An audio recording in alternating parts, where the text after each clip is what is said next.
Good afternoon, everyone. My name is Fred Stennis, Supervisor for the Awareness and Outreach Team here at Federal Student Aid. I'd like to welcome everyone and thank you for registering and joining in today's special webinar entitled Introduction to Public Service Loan Forgiveness.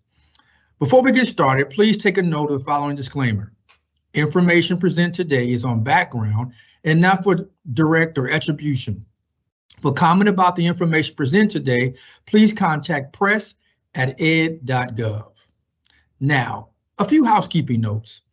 All questions during the presentation can be provided using the Q&A functionality in Zoom. For those who can't join this webinar in real time today, it will be recorded and available on our new YouTube channel at FSA Outreach within 24 hours. You can also request a PDF version of the PowerPoint slides on our YouTube channel as well. Closed captioning is available by clicking at the bottom right side of your screen where you'll see a gear icon. Just simply click on it and then click on Subtitles On and then click on Subtitle Option. And there you'll be able to see the list of all the languages, including Spanish, French, Chinese, Hindu, Arabic, etc. Please choose your preferred language to listen to the webinar. Now that we've taken care of a few logistics, let's begin.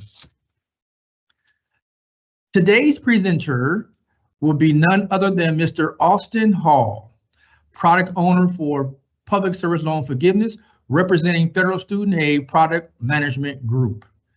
At this time, let's begin. Austin, take it away.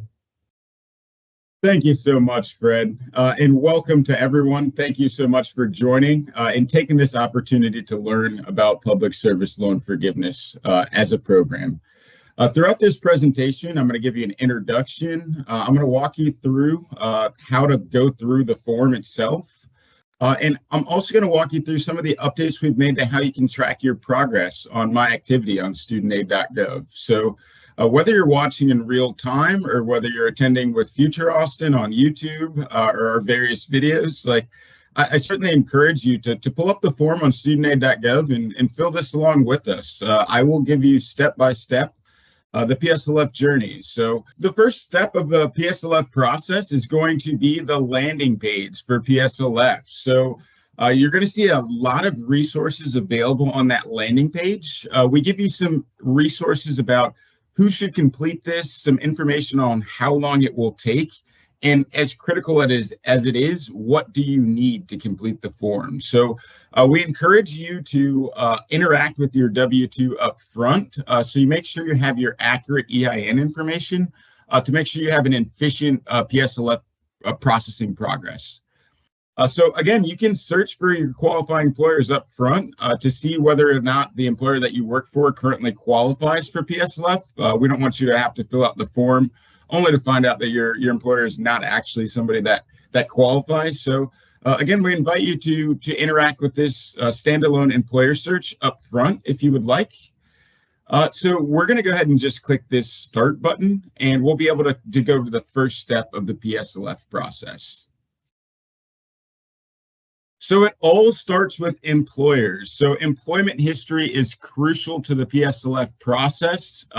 We start step one of the PSLF process by just adding your employment history. So if you're filling this out for the first time, you will have to enter multiple employers or all the employers that you believe qualified for PSLF. And you can just enter your entire employment history in one swoop. So there are going to be a couple different statuses for those employers in our database, whether they be eligible, ineligible, or undetermined, or whether the period that you entered for your employment is split between one of those statuses. So note that those results will populate after you have searched for that EIN, but it is critical to know that EIN before you start the PSLF process. So again, we encourage you before you ever start to check your W-2, check that tax information, pull up that EIN, because that's what's really going to drive the employer search and being able to determine whether your employer qualifies for PSLF. So again, you're putting your start and end date. You can indicate if it's your current employer. And again, you can enter multiple employers in this section. So after we've entered all those employers, we can go to the loan eligibility step. So this step is more about you. The first step was about your employers and their eligibility. This is about whether or not your loans qualify for the PSLF program. So we give a little bit of static information for guidance on loan consolidation, employment certification steps, and some qualifying repayment plans that will help get you towards PSLF. But note that this is currently a static step. In future, we are going to pull in your customized loan information, kind of display that for you. But just kind of noting for folks that currently we just display a static step for your loan eligibility. Note that if you do not have ineligible loans in our system, you won't be able to proceed past this step. So this continue would be grayed out. You would not be able to proceed if you don't have eligible loans in our system. The next step is going to be determining the form type. So we ask you whether you believe you've made 120 qualifying payments. You can submit PSLF annually. You can submit PSLF when you believe we've reached 120. If you've reached the 120, you select yes to this question. If you do indeed on file have those 120 qualifying payments, you're going to be allowed to request a forbearance while your application is being processed. So that's really the core of what this question is trying to get at, is if you've made 120 qualifying payments at the time of application, you can select yes, and if you believe so, we'll go ahead and grant a forbearance at the time of application so you don't have to make additional payments. So again, this is an annual application, but this does apply to some folks that will be filling out the form. The next section is going to be the personal information section. So we'll give you an opportunity to edit your mailing and contact information. There may be occasions where we may reach out to you if we need additional information to help process your form. Making sure this information is up to date will improve the accuracy and efficiency of getting that form processed for you. So this step 4 is about just giving you an opportunity to make sure you have the most up-to-date information on file, to make sure we can communicate with you to efficiently process your form. At that next step, you will have an opportunity to review all the information you've input thus far. So you can take a look at all the information you've put during the various steps of the form, whether it be employment history or the loan eligibility step or checking over your personal information once more. It just gives you one final chance to check and maybe hop back to a different section if you'd like to make a correction or something of the sort. So we give you one final opportunity before continuing to just take one final look over your form during the review step 5. Following there, we have the signature step. So again, this step is going to be focused on you, the user. Since you're authenticated with your FSA ID and you're filling this out via the PSLF Help Tool form wizard, you can apply your signature with just the click of a button. So you'll just go ahead and read over this understandings and certification statement. Make sure you read each paragraph very carefully, and then just apply a checkbox here. And this really applies your signature to the form. So now that you've applied your signature, it's time for step 2 to apply your employer's signature. So the employer is necessary and a participant in the PSLF progress. The authorizing official at your employer needs to certify your employment. They confirm that you did work there at the time that you said you did, and for the hours that you claimed in the form. So we do request that employer's signature. There's a couple different methods in which you can request that employer's signature. We've recently introduced the electronic signature function. We certainly promote this option and think it's the most efficient method for obtaining employer signatures. You can also obtain a manual signature. You can just select this option, download the PDF form, physically sign that form with a wet signature, and take it to your employer and mail or fax it to us. That is also an option. But we certainly encourage users that are looking for a swift process to utilize this electronic signature functionality. So what does that electronic signature request look like? We will ask you to enter the employer's email into this text box. When you select employer's signature, electronic signature, you'll see a drop down here where you can enter that employer's email address. It is not the end of the world if you don't know the employer's email address at the time of submission. You can always come back later and apply that employer's email address. Like maybe you have to just go and touch base with them. Don't let that discourage you from completing the application. Just know that you can come back and fill that part in later after you touch base with the appropriate HR office. So again, we have the employer email address field here. This is going to trigger a DocuSign email that's going to be a request to sign the document. So it's important to make sure that you mention to your employer to expect a DocuSign email because that's the process for which they'll be able to sign your form. So once you fill out all those fields, once you've entered the email address, and note that you can enter a different signature method for each employee. Like if you're entering your entire employment history throughout the one PSLF form, you are able to select separate signature methods per each employee. So it's not one size fits all. If you maybe worked at an employer that was closed or refused to certify, that's not the end of the world. You can certainly provide sort of supporting documentation on the back end that will support that employer's eligibility for PSLF. So again, you can choose a signature method for each of your employers throughout your employment history. So again, just kind of reiterating that if you don't know your employer's email address at the time of signing, that should not dissuade you from going through the PSLF process and submitting that form. You're welcome to relocate in the My Activity section and apply that employer signature later. So don't think it's the end of the world. I mean, we certainly encourage having all that information up front, but we don't want to dissuade you from like, hey, you put all this effort into starting the form. We don't want to stop you now. So you can certainly come back and revisit. We've made it to the confirmation page. So after submission, after you click that continue button, you will have a chance to track and manage those form signatures. So you're not quite done yet. You do have to have both an employer eligibility review and also you have to have that form signed by your relevant employer. So while we've reached the confirmation page for a relevant form, know that there is a couple steps remaining for processing your PSLF form and getting this, whether it be payment count adjustment, whether it be ultimate forgiveness, or just kind of tracking that payment progress. There's additional steps to manage.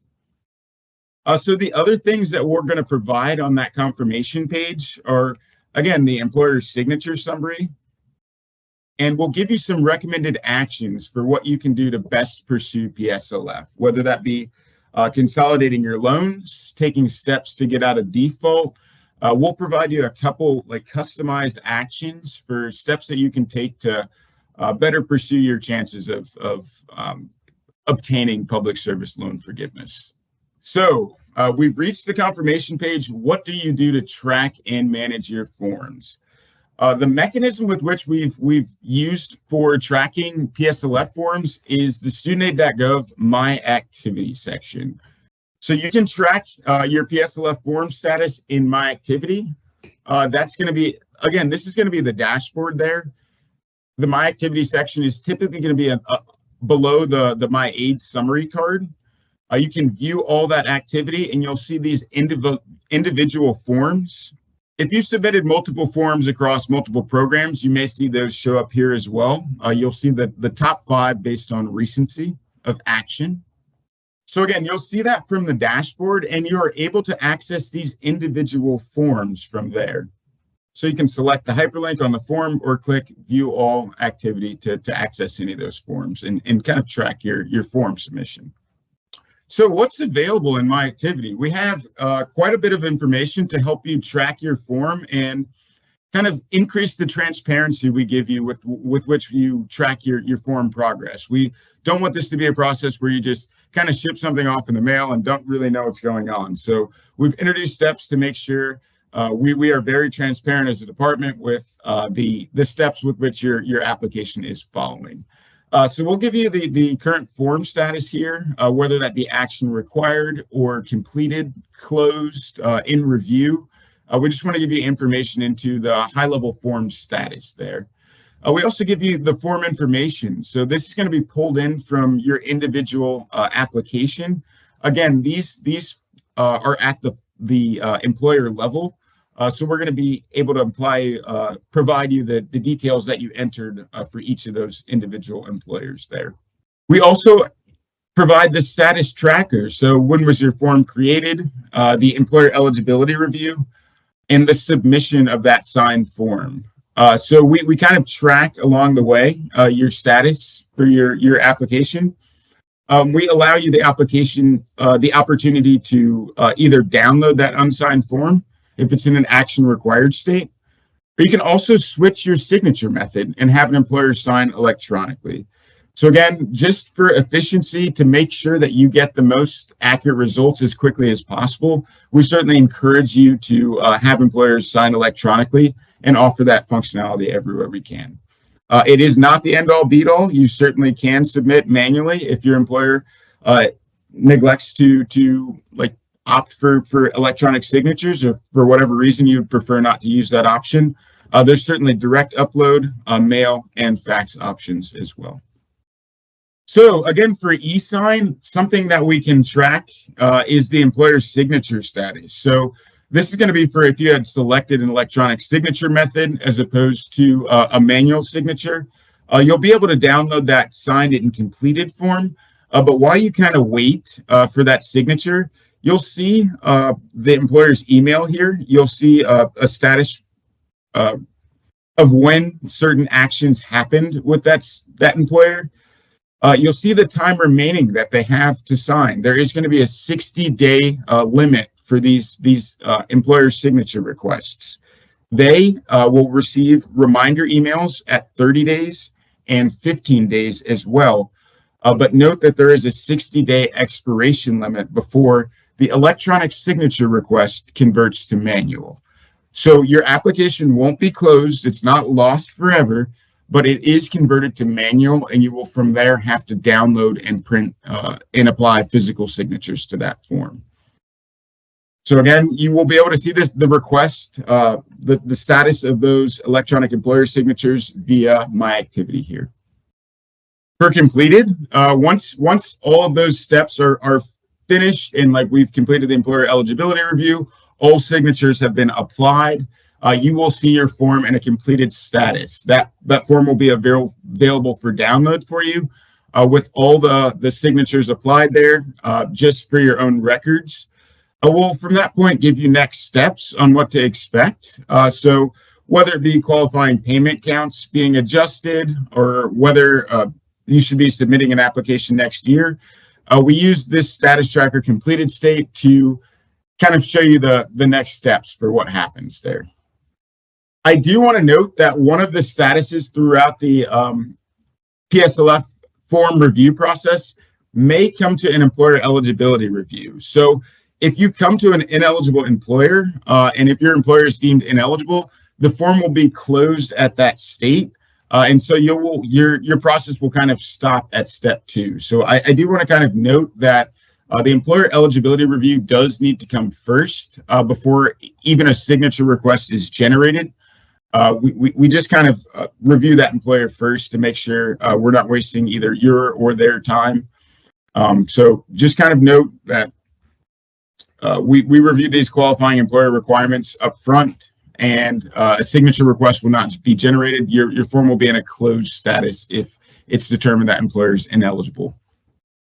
So a new function that we've recently introduced here is tracking PSLF payment progress. So as part of My Aid, customers can now review PSLF payment progress card. So this is encouraging you to make those annual certifications and just come back annually and review your payment progress.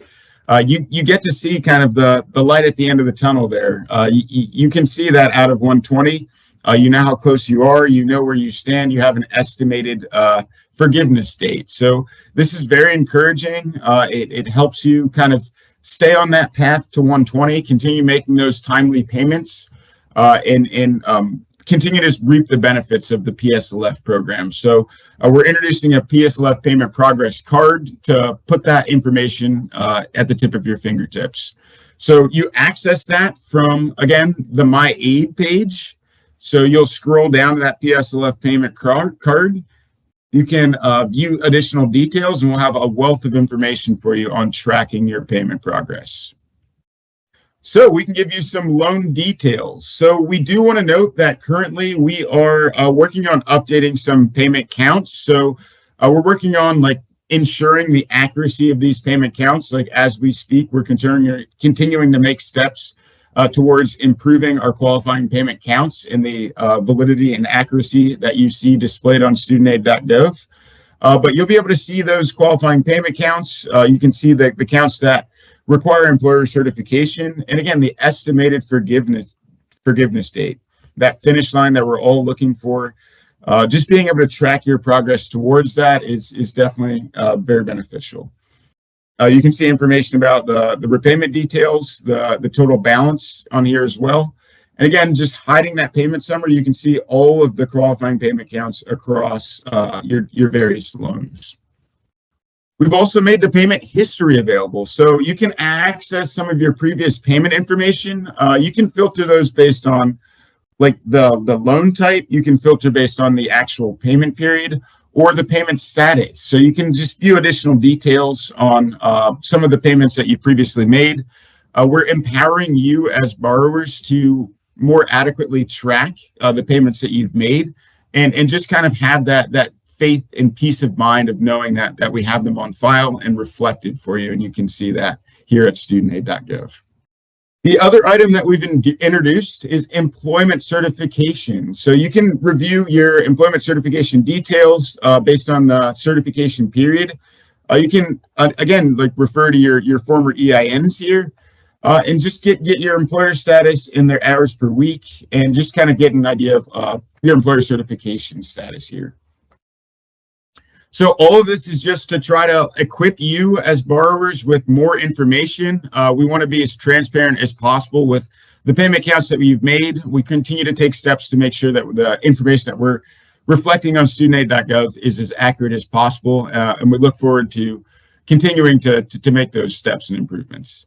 So one other item that we've introduced is the general document upload tool. So customers can now use, say, even if you're we can now use this general document upload tool to upload a PSLF form or supporting documentation. So you don't have to upload necessarily through the help tool. If you'd prefer to file a manual form, you're welcome to utilize this new functionality to upload documentation for PSLF. This also applies to supporting documentation in addition to just the forms itself. So you have an opportunity to adjust what the document type you are submitting is for. So again, we're just trying to increasingly modernize and move into the future, remove this kind of mail and fax, and just kind of empower you to be able to digitally upload forms that are relevant to your PSLF or student aid journey. Note that this also applies to some TEACH programs. We continue to increase the programs that are going to be available on General Document Upload Tool. So make sure you keep a lookout for additional news on that. So you can find this tool on the Forms library. And again, you can both download the PSLF form from the Forms library and upload it through this tool. We're going to get ready to close out. I want to thank everybody for tuning in and joining us for this webinar, and we'll say have a great evening.